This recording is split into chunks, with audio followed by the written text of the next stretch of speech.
निकाल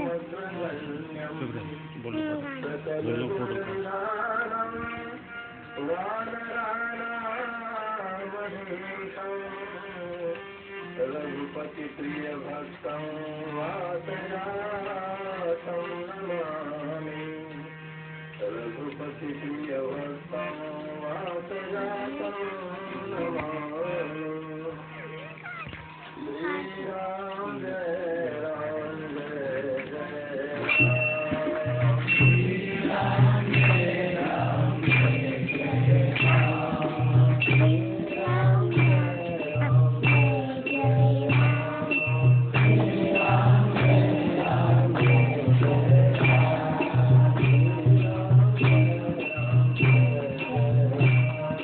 श्री राम जय राम जय जय राम।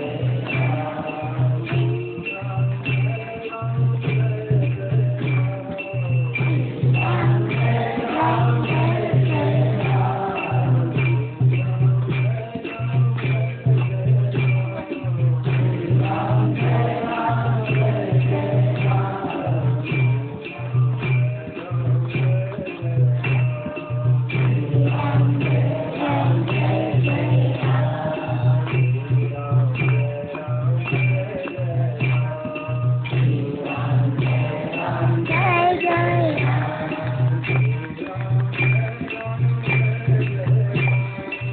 जय राम जय जय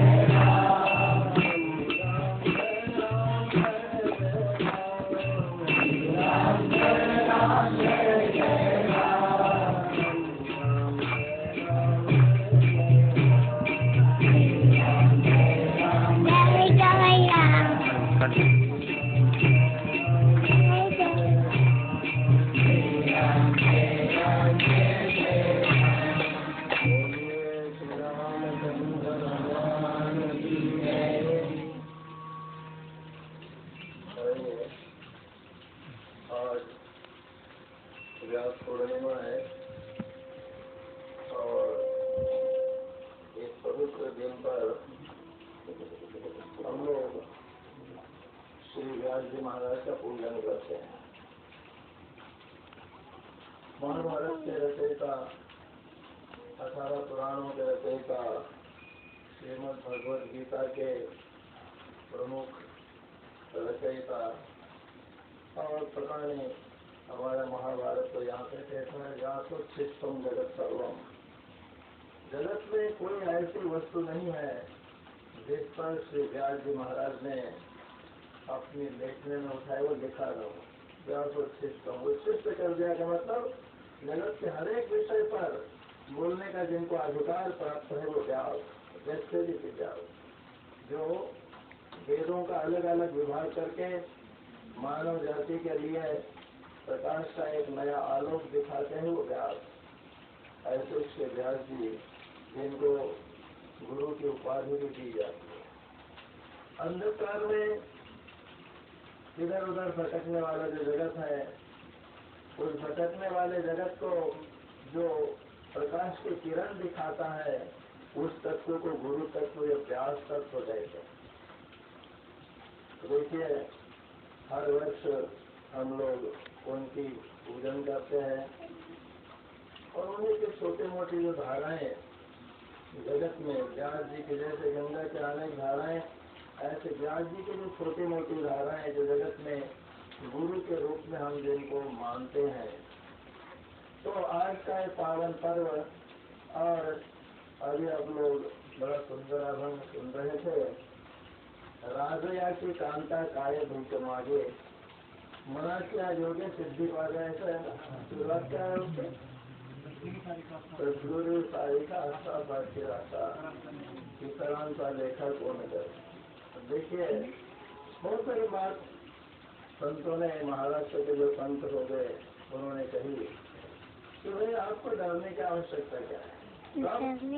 जब सदगुरु जैसा आपके पीछे ऐसी ताकत खड़ी हो तो आपको डरने की आवश्यकता क्या है?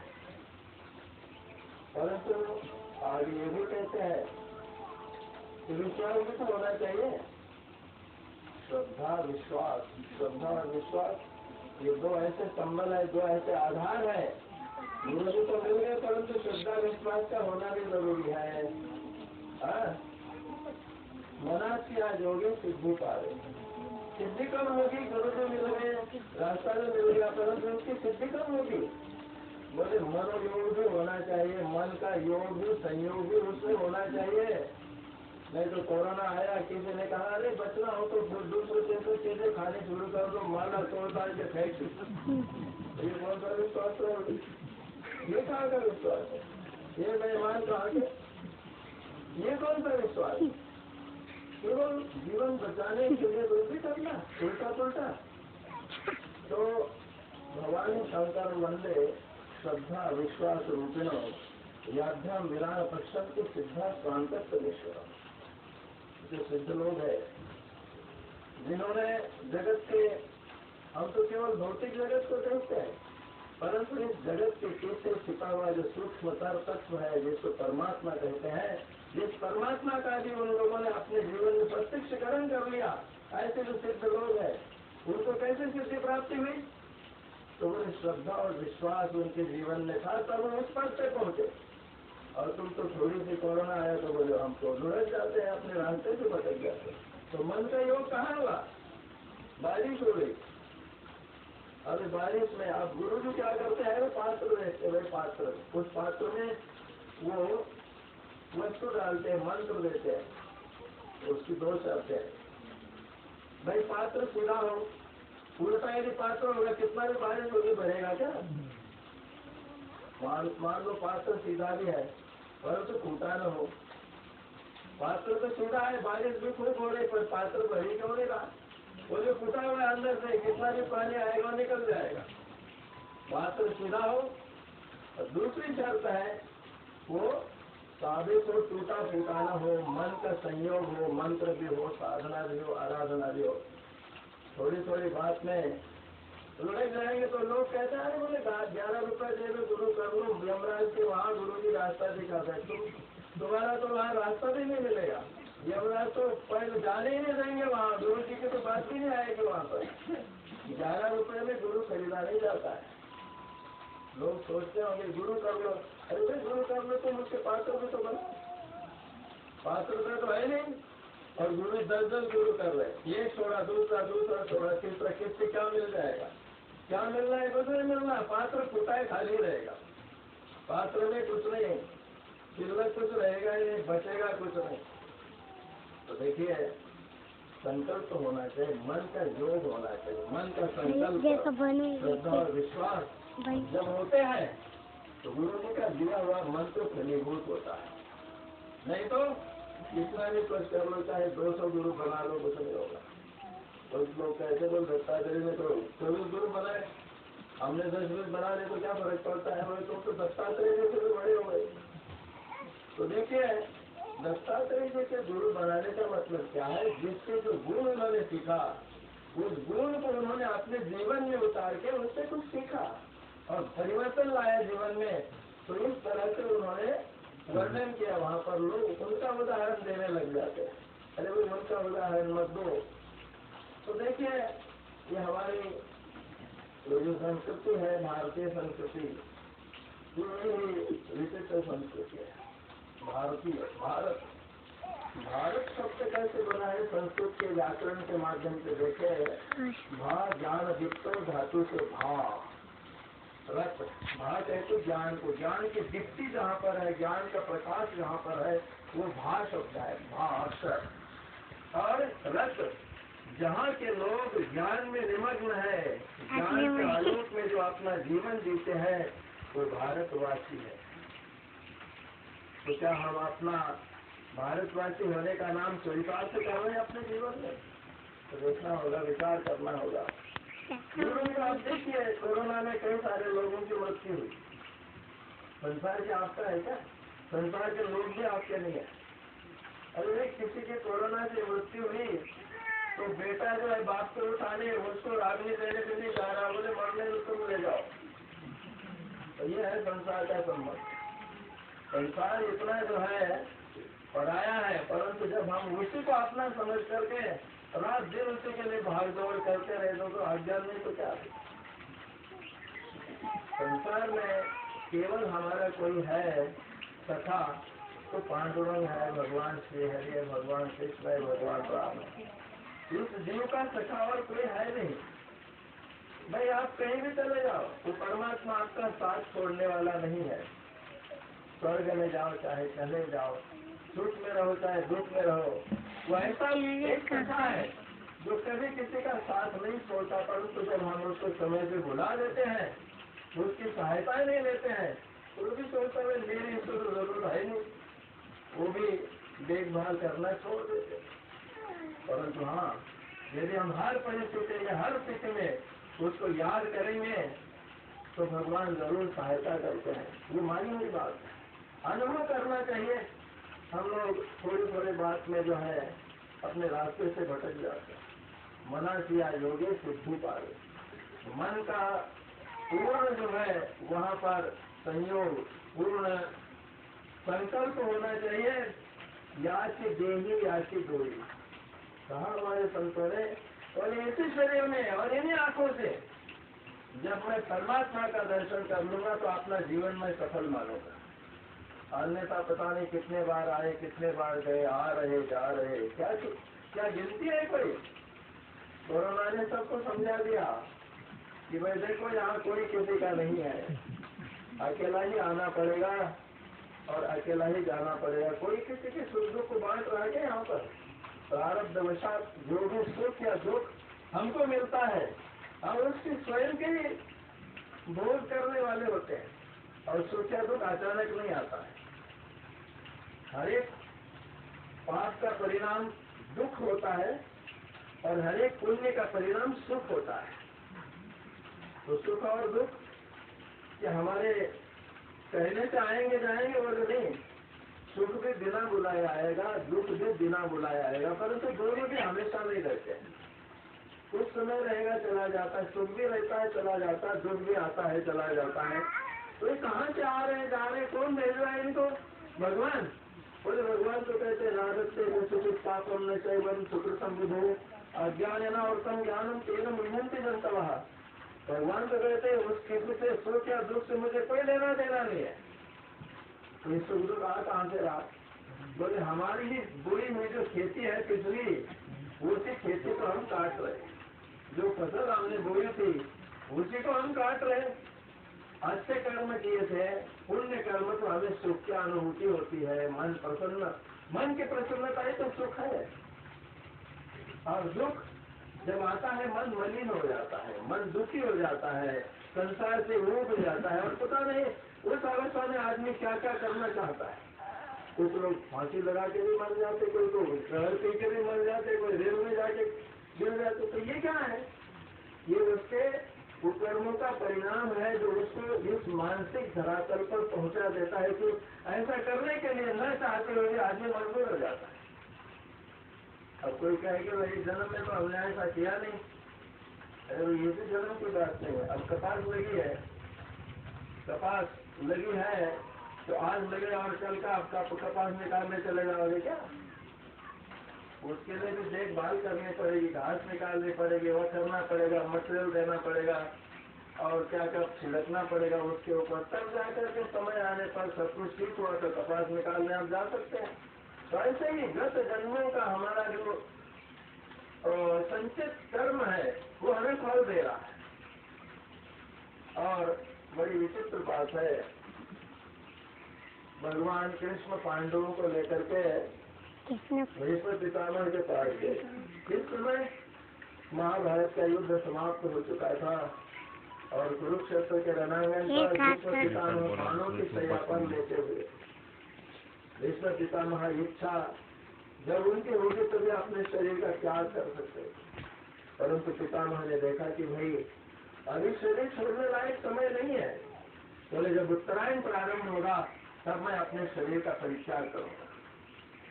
और भगवान आज देख रहे कि उत्तरायण शुरू होने वाला है। पांडवों को धर्म इत्यादि ऋषियों को साथ लेकर के कुरुक्षेत्र के मैदान पर पहुंचे, जहाँ भीष्म पितामह शरशैया पर लेटे हुए। तो भगवान जैसे सामने पहुंचते हैं, भीष्म पितामह ने उनके आगमन की उनका स्वागत किया यथास्थिति जैसे वैसे मानसिक पूजन शुरू कर दी। आवाहयामि इदं पाद्यम श्री कृष्णाय नमः, पूजयामि इत्यादि इत्यादि षोडशोपचार पूजन, मानसिक पूजन उन्होंने किया। और पांडवों को पास बुला करके कहने लगे, भीष्म पितामह, बोले जानते हो जिन कृष्ण को तुम अपना सखा कह रहे हो, जिन कृष्ण को अपना मित्र कह रहे हो, ये तो साक्षात आद्य नारायण पुमान, ये दूसरे तीसरे कोई नहीं है, ये आदि पुरुष भगवान नारायण है जो तुम्हारे सखा बने थे। जानते हो महाभारत के युद्ध का जो प्रथम दिन था, दोनों सेनाएं जब एक दूसरे के आमने सामने खड़ी थी, कौरवों की सेना और पांडवों की सेना, कौरव सेना के अधिपति भीष्म पितामह थे उस समय। और बोले पहले दिन उन दोनों सेनाओं को देख करके अर्जुन के मन में बड़ा विक्षोभ हुआ, अर्जुन का मन विचलित हो गया, मोहित हो गया। अरे लड़ाई युद्ध, उसका परिणाम बोले केवल खून खराबा, केवल मरना, केवल खून की नदियां बहेंगी, ऐसा युद्ध ठीक नहीं। आप तो जनों को मार करके और जमीन या राज्य प्राप्त कर लेना कौन सी बुद्धिमानी है। तो क्या कहा उन्होंने, अर्जुन ने भगवान कृष्ण से कहा, सेनयोर भयोर मध्य रथम स्थापय, हे प्रभु दोनों सेनाओं के बीच में आप मेरे रथ को लेकर के चलिए। क्यों? मैं देखना चाहता हूँ कि कौन कौन लोग युद्ध करने के लिए तैयार है। जैसे दोनों सेनाओं के बीच में रथ गया तो क्या देखा उन्होंने, भीष्म पितामह गुरुन हत्वा ही महानुभावान, मन में विचलन शुरू हुआ कि जिनको मैं गुरु मानता हूँ, गुरु से भी बढ़ करके मानता हूँ, भीष्म पितामह जिनकी मैं पूजा करता हूँ, वो मेरे सामने युद्ध के लिए खड़े हैं, तो इनके साथ युद्ध करके मेरा कल्याण होगा। बोले नहीं, मन बदल गया, विचलित हो गया, मैं युद्ध नहीं करूँगा। तो क्या करोगे? बोले मैं तो गिरवे कपड़े पहन करके संन्यास लेकर के किसी गुफा में बैठ करके राम राम करूँगा। अब भगवान कृष्ण जो है, जो रथ के सारथी है, अरे भाई महाभारत का युद्ध जीतना हो तो रथ का सारथी कौन होना जरूरी है? भगवान कृष्ण जैसे होने चाहिए, जो कुशल रथी हो, कुशल का पूर्वक रथ को हाँकने वाले हो। तो उन्होंने भटकते हुए अर्जुन को रास्ता दिखाया, बोले खबरदार तुम्हें जो मोह हो रहा, आज तुम जिस मन की जो है कमजोरी को ऐसा लेकर के कह रही कि ये मेरे, और कल जब तुम्हारी बदनामी होगी तो फिर उस समय का जो मानसिक विक्षेप होगा उससे भी ज्यादा खतरनाक होगा। बोले आज क्षत्रिय उचित धर्म करने का, कर्म करने का तुमको अवसर मिला हुआ है, और आज यदि तुम अपने इस रास्ते से भटक जाओगे, जीवन भर तुम्हें पछताना पड़ेगा। भाई भगवे वस्त्र पहन करके मन बदल जाएगा क्या? भगवा वस्त्र मन नहीं बदलता। माला आप पहनते हो तो माला क्या करती है, यदि कुछ उल्टा पुल्टा खाने लगे तो डंडा लेकर लड़ाई करती है क्या? तो चुपचाप बैठे रहती है। बस मन कहता है कि भाई तुमने माला डाल रखी, इसका जरा परहेज करो। तो देखिए बोले तुम ये क्षत्रियों के गुण को छोड़ करके भी धर्म युद्ध आज नहीं लड़ोगे तो तुम्हें जीवन पर्यंत पछताना पड़ेगा, और तुम्हारे जो प्रतिद्वंदी है जब तुम्हारी बदनामी करेंगे तो इससे भी ज्यादा दुख तुमको आगे भुगतना पड़ेगा। और गीता का दूसरा अध्याय जैसे ही आता है, भगवान ने अर्जुन को बार बार कहा, कई बार कहा, तस्मात् युद्धस्तु भारत, अर्जुन इसीलिए तो देखिए भीष्म पितामह क्या कह रहे हैं, बोले अर्जुन पांडवों से कह रहे कि जानते हो ये सुख दुख की जो सृष्टि है, ये सुख दुख की सृष्टि के कारणता करने वाले, देने वाले भगवान नहीं है। भगवान केवल आनंद देते हैं, सुख देते हैं, दुख की तो वहाँ कल्पना भी नहीं होती है। तो कहते हैं कि कैसे, जैसे बादल वायु जो घनावली हुई, उन्होंने एक सुंदर उदाहरण दिया। वहाँ पर बादल, अब बारिश हो रही ना, तो बादल कहाँ से उठते हैं? समुद्र से बताते हैं, भाई समुद्र से बादल बनता है, ऐसा लोग कहते हैं, तो पता नहीं। जब लगातार बारिश होती तो वहाँ कहाँ से बादल बनेंगे? जब धूप ही नहीं तो बादल बनेंगे कहाँ से? ये कैसे प्रक्रिया महाभारत में इसका वर्णन आया कि अंतरिक्ष में 7 महासमुद्र है और उन महासागरों से वर्षा होती है। आज का विज्ञान वहां तक नहीं पहुंच पाया, इसलिए कहते हैं बादल, जब लगातार 1 महीने तक बारिश हो रही, धूप निकली नहीं तो बादल बनेगा कहाँ से? तो देखिए, उन्होंने बताया कि वायु जो धनावली है, जैसे घनों की आवलियां है, बादलों की झुंड है, उनकी अपने कोई इच्छा नहीं है। बादल की इच्छा है क्या? वो तो क्या है? तो बादल को संचालित करने वाला कौन है? हवा। हवा निश्चित करती है कि भाई इस बादल को जाकर के कहाँ पर बरसना है। और कितनी बड़ी व्यवस्था है। आप अपना 2 बीघा जमीन यदि भिगाना चाहे तो कितना झंझट करना पड़ता। पहले कुआं खोदो, फिर मोटर लगाओ, फिर ये करो, फिर वो करो, फिर भी पता नहीं भिगता है कि सुखाई रह जाता है। कितनी बड़ी व्यवस्था है। ट्रांसपोर्टेशन के लिए कोई बस नहीं, कोई ट्रक नहीं, कोई रेल नहीं है, कितना आसानी से हो रहा। और इसलिए वेदों ने उनको कहा कि यस्य महद्यश, भगवान का नाम महद्यश है, यानी महान शक्तिमान। वो जो सबसे बड़ा शक्तिमान है, ब्रह्म है, बृहत है, शक्ति संपन्न है, उसको परमात्मा, उसको ब्रह्म कहते हैं।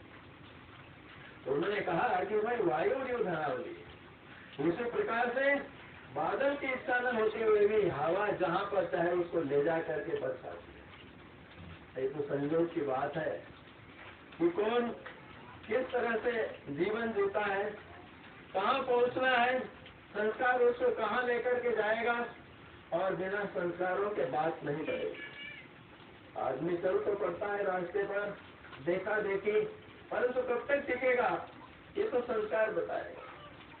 संस्कार यदि प्रबल है तो इस रास्ते पर, अच्छे रास्ते पर टिका रहेगा।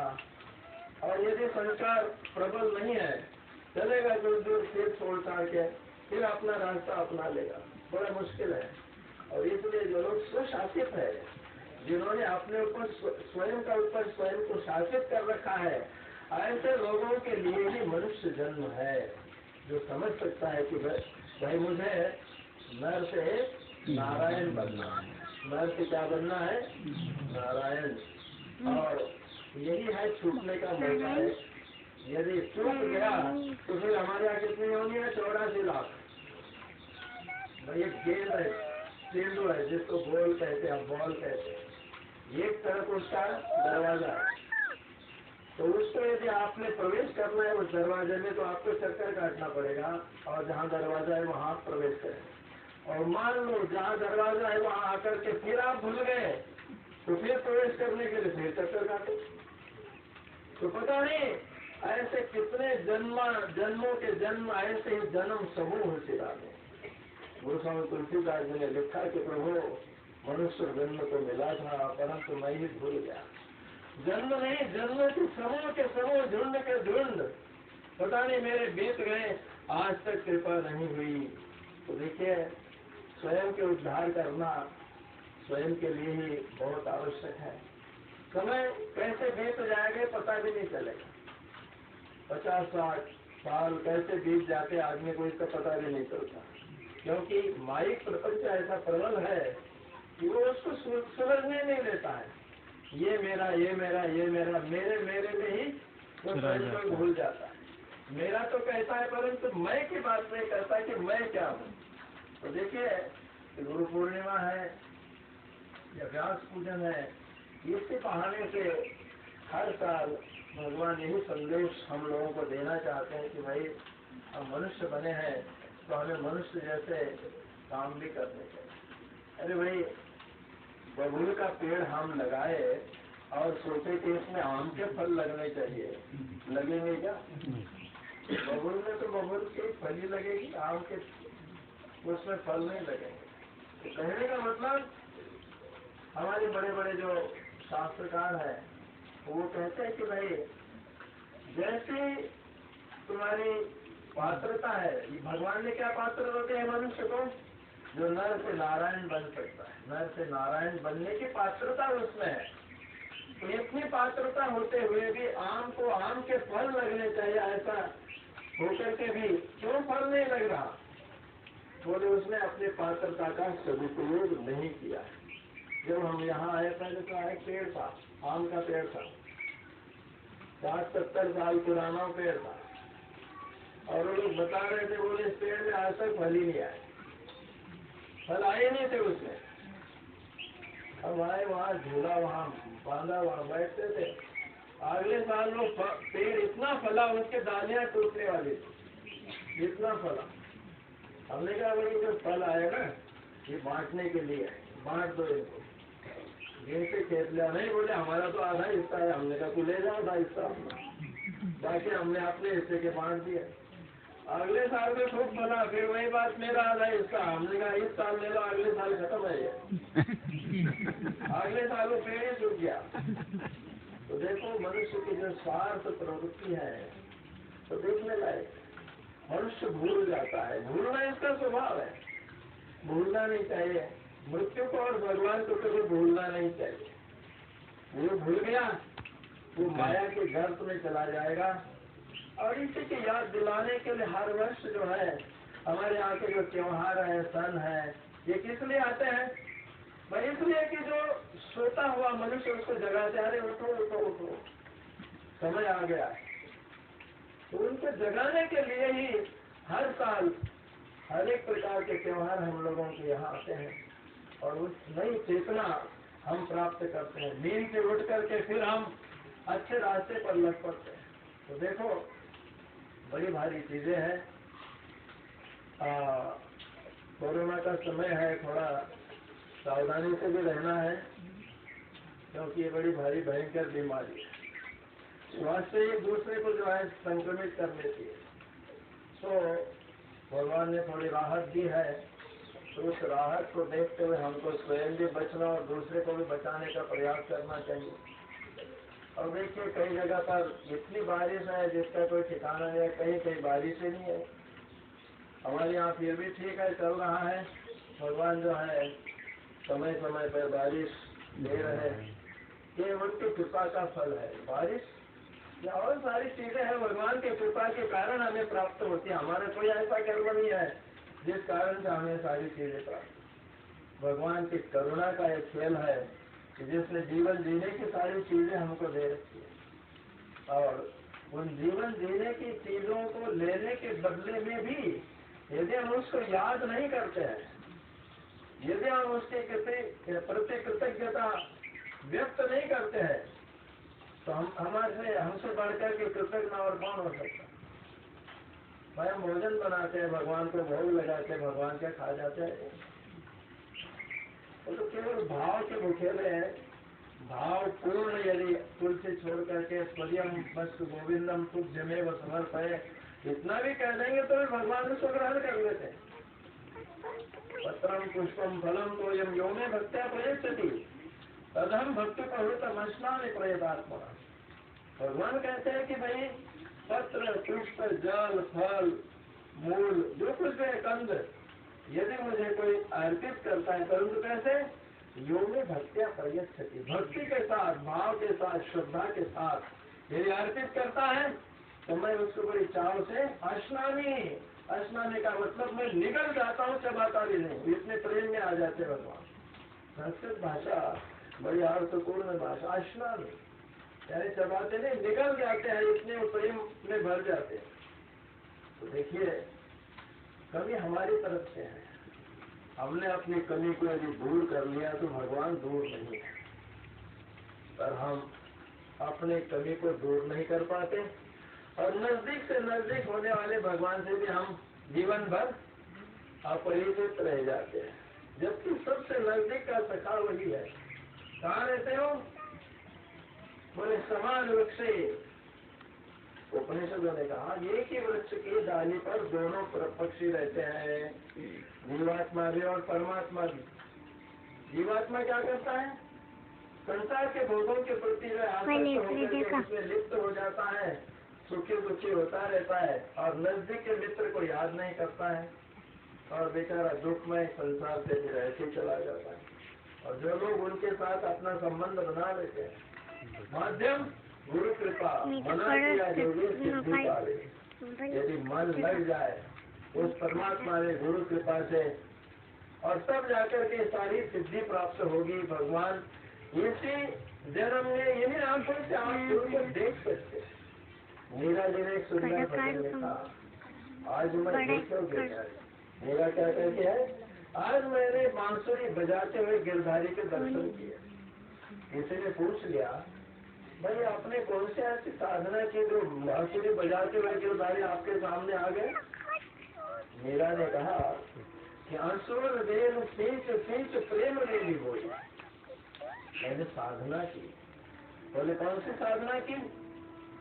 यहाँ निशा सर्वभूतानाम तच्चाम जागति संयमी, यश्चाम जागति भूतानि सा निशा पश्यतो मुने। योगियों की साधना मीरा ने की। क्या करते योगी लोग? जब अंधेरी रात में सारा जगत निद्राग्रस्त हो जाता है, योगी लोग जागते हैं और जाग करके आप समाधि मग्न होकर के अपने प्रेमाश्रुओं से परमात्मा को रिझाते हैं। मीरा ने कहा, मैंने अपने आंसुओं की जो बूंदे थी, उन आंसू धाराओं से प्रेम का सिंचन किया, बेल लगाई थी, प्रेम बेली लगाई मैंने, और उस बेल का मैंने अपने आंखों के आंसुओं से सिंचन किया। आज वो बेल जो है फलित हो गई, उससे फल लगे। बोले कौन सा फल लगा? बांसुरी बजाते हुए कृष्ण के दर्शन मैंने, वो उसका फल है।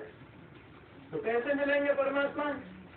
बोले जब तक आंखों से श्री राम के लिए, भगवान कृष्ण के लिए प्रेमांशु प्रवाहित नहीं होंगे, तब तक भगवान रीझने वाले नहीं है। मौका है, और इस मौके का जो फायदा उठा लेगा, वास्तव में जीवन मुक्ति का सफल होगा। नहीं तो पता नहीं और कितने जन्मों तक ऐसी ही यात्रा चलती रहेगी। अभी तो भगवान की कृपा है कि हम लोग मनुष्य बने हैं। हो सकता है इससे आगे भी जाकर के हम किसी और गड्ढे में चले जाए। कौन सा गड्ढा? बोले कहीं रजोगुणी या तमोगुणी हो जाएंगे तो हम पत्थर, ये पेड़ पौधे तक बन सकते हैं। तमोगुण निकृष्ट अवस्था का है जो जड़ता में ले जाता है। अभी तो हम रजोगुण में है, रजोगुण से हमें सत्वगुण में जाना है। सत्वगुण में जाने का मतलब परमात्मा की ओर अग्रसर होना। रजोगुण का मतलब बीच में रहना जगत में, और तमोगुण का मतलब इससे नीचे की जो स्थिति है, और भी पत्थर है, पेड़ है, पौधे है, पशु है, पक्षी है, यदि इसमें चले गए तो 84 लाख से। तो देखिए परमात्मा का ये बड़ा सुंदर उपहार है मनुष्य जीवन, और इस मनुष्य जीवन को प्राप्त करके अब हमें उस परमात्मा को रिझाना चाहिए, उसकी आराधना करनी चाहिए। केवल संसार ये नहीं है, जिसमें संसार बसा हुआ है उस परमात्मा को भी तो याद करें हम, जिसके आधार पर संसार फल फूल रहा है, संचालित हो रहा है। आधार को हमने भुला दिया, आधेय जो आधारित है उसको हमने सब कुछ समझ लिया, भगवान को भुला दिया, और जगत के भोगों को हमने सर्वोपरि स्थान दे दिया। परिणाम क्या? विषाद। परिणाम क्या? कोई लड़का नहीं मानता है, कैसे मानेगा भाई? हमने केवल संसार को अपना समझा। दुखों की जो परंपरा है वो समाप्त होगी कब? जब हम अपने स्वरूप में पहुंचेंगे, स्वयं को समझेंगे कि मैं क्या हूँ। जब हम अपने स्वरूप को याद करेंगे, अपने स्वरूप की तरफ हम अग्रसर होंगे, तो सारी समस्याएं समाप्त होती चली जाएगी। न सुख है, न दुख है, न अपना है, न पराया है, केवल परमात्मा। और सर्वम खल्विदम ब्रह्म वासुदेवम सर्वमिति। तब में जब हमें वासुदेव के दर्शन होने लग जाएंगे तो समझ लेना कि हमारी यात्रा ठीक हो रही है, ठीक दिशा में हमारी यात्रा अग्रसर हो रही है। और यदि विपरीत हमारे जीवन में विचारों का तांडव चल रहा है तो समझ लेना हम कहीं गलत रास्ते गलत दिशा में हम चले जा रहे हैं।